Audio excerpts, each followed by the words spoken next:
వచ్చేసి లార్వాలుగా మార్పు చెందుతాయి. ఈ గుడ్లు లార్వాలుగా మార్పు చెందుతాయి.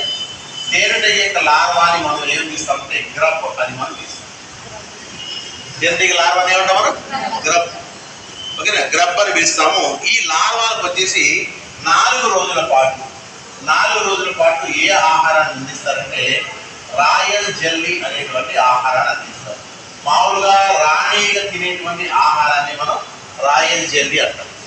దీంట్లో విటమిన్స్, పోషకాలు అధికంగా ఉండడమే కాకుండా కూలీగ హైపోఫారిక్స్ గ్రంథుల నుండి ఈ రాయల్ జెల్లీ అనేది స్రవించబడుతుంది. అందుకని ఈ రాయల్ జెల్లీని తినడం వల్లే రాణి యొక్క జీవితకాలం ఎంత అని చెప్తున్నామంటే 5 సంవత్సరాలని చెప్తున్నాం. కాబట్టి ఈ రాయల్ జెల్లీ అనేది వేటికి పెట్టబడుతుందంటే 4 రోజుల పాటు లార్వాలకి పెట్టబడుతుంది. పెట్టబడిన తర్వాత ఏదైతే రాణి ఈగగా డెవలప్ అవుతుందో ఆ రాణి ఈగ మాత్రమే తర్వాత రాయల్ జెల్లీ అనేటువంటి ఆహారాన్ని అందిస్తాయి కూలి ఈగలు.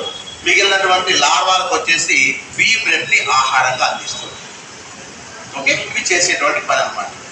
సో ఇవన్నీ వచ్చేసి రాణిగ అనేది మనం చెప్పామో అతి పెద్దది, 5 సంవత్సరాలు ఉంటుంది, చిన్న మెదడుని కలిగి ఉంటుంది, లాలాజల గ్రంథులు ఉండవు, కొరికి నమిలే ముఖ భాగాలు ఇవి కలిగి ఉంటాయి. నెక్స్ట్ వన్, ఇవి నప్టిల్ ఫ్లైట్ ద్వారా ఇవి సంపర్కాన్ని జరుపుతాయి. ఒకసారికి ఇవి 18 డ్రోన్స్తో ఇది కలుస్తుంది. నెక్స్ట్ వచ్చేసి ఇది గాలిలోకి విడుదల చేసే రసాయనం వచ్చేసి అంటే హార్మోన్, ఇదంటే 9-హైడ్రాక్సీడెసినోయిక్ ఆమ్లము. దీన్ని మనం ఫిరోమోన్గా మనం వర్ణిస్తూ ఉంటాం. ఇది దీని యొక్క పని. ఇప్పుడు మనం డ్రోన్ చూస్తాం. ఇది డ్రోన్